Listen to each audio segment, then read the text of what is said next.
Wow, ang ganda! At bakit kaya nagpalakpakan kami? Hi mga kaisla, andito tayo sa Kuala Lumpur International Airport. After 10 hours of layover, papunta na tayo ng Kazakhstan. But first, check natin yung map yan ng Philippines. 4 hours na biyahe pa Kuala Lumpur, Malaysia. 10 hours ng layover. Tapos 8 hours ang biyahe pa Kazakhstan. So ayan, dyan po yung Kazakhstan. O diba ang layo? 2 p.m. na kami nakaalis. 1 hour na delayed ang flight. So ayan, pasok na tayo mga kaisla. 8 hours ang biyahe. Straight to your right. Nasa dalawahan kami. So bali 2 by 4 by 2. Medyo maluwag siya.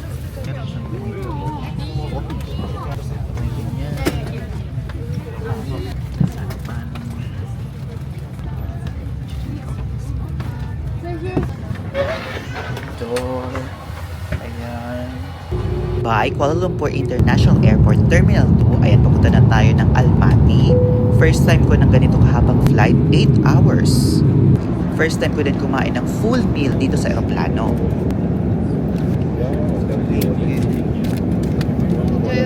Ma'am, is this spicy?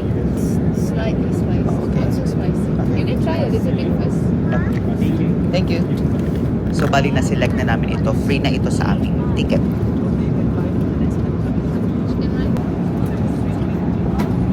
Harap. So, nag-order pa kami ng Kaya Toast, pero iinitin pa. Pistachio latte. Sarap. Pistachio latte. Kaya butter toast. Here. Ito muna para mamaya may kakainin pa ako kasi 3 hours out of 8.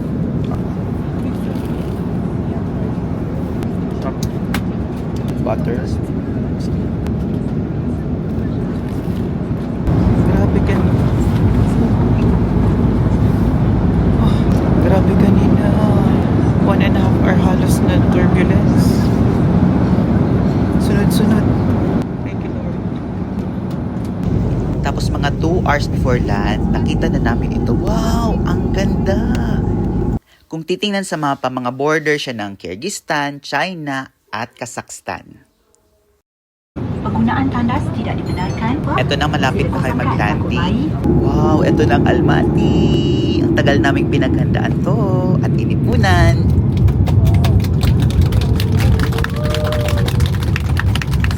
Nagpalakpakan kami kasi super smooth ng landing. As in, first time ko itong super smooth. 7 p.m. na kami nakapag-landing. Bale, 3 hours behind ang Almaty sa Pilipinas. So kung 7 ngayon, ang oras sa Pinas ay mga 10 p.m. Ito na yung nakikita ko sa vlog na escalator. Visa free pala ang mga Pinoy sa Kazakhstan. So no need na ang visa. Immigration ang next. Walang video doon. Bawal video. Okay. After immigration. Oo. Tinanong lang naman sa akin kung saan ako galing at saang airport. So ayan, nakuha na namin yung bag namin. Oo. Kakaiba kasi yung color, kaya dapat yun ang gawin nyo. Tingnan nyo. Hindi siya aesthetic, pero madali siyang maano. Simula Philippines, dito na to. Hindi na to. Hindi na nagbaba sa Kuala Lumpur. Oo. So ayan, arrival area. May mga ATM, money exchange. Tapos dito naman yung mga SIM card. Dito kami sa Beeline. 6,000 tenge.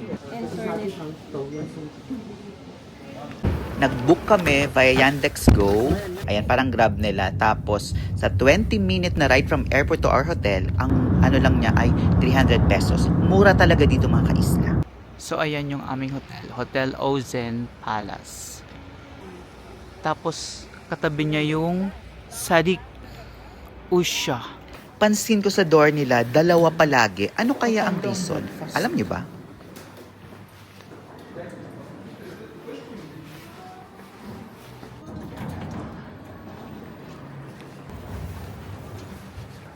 Ganyan na, carpeted.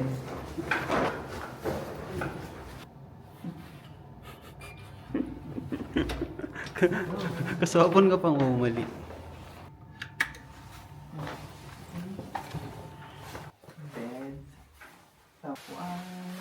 TV. Tcharan. Water. Babayaran yan. Ang pag nabawas. Tcharan. Nalagod yung sapatos. Sabi nito. Ito.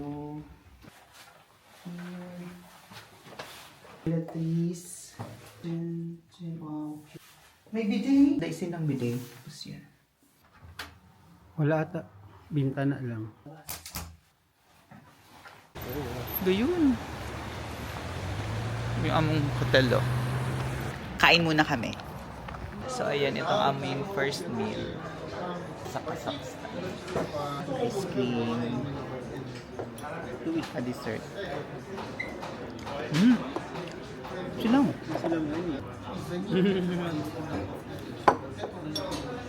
Sparkling water. Sabi naman ba itong sparkling water? Oh, maging may soda.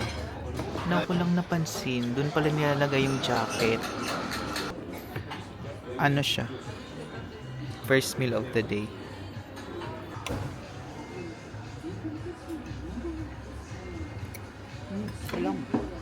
Tapos sa hotel ko na-realize, baka horse meat ito, pero okay naman. At tinanggap naman siya ng tiyan ko. Nice. Pagising namin, ito na ang view. Wow! Halos kakatapos lang kasi ng winter, so spring na mga kaisla.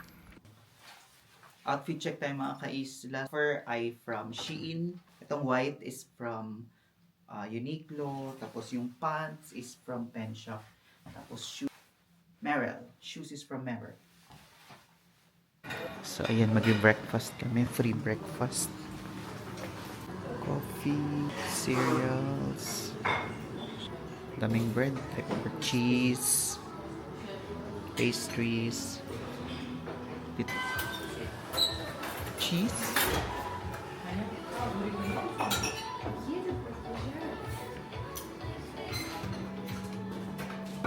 rice, soup, another soup, coffee, at saka, wow, mga ibang panlasa to sa akin.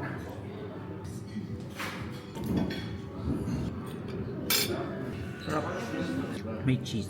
Sila may coffee. Sage. Hindi pwede. Herbs ang manalasahan. Silang. Gusto siya ko ni tart, pero habang mag-tart. Flour siguro. Dessert.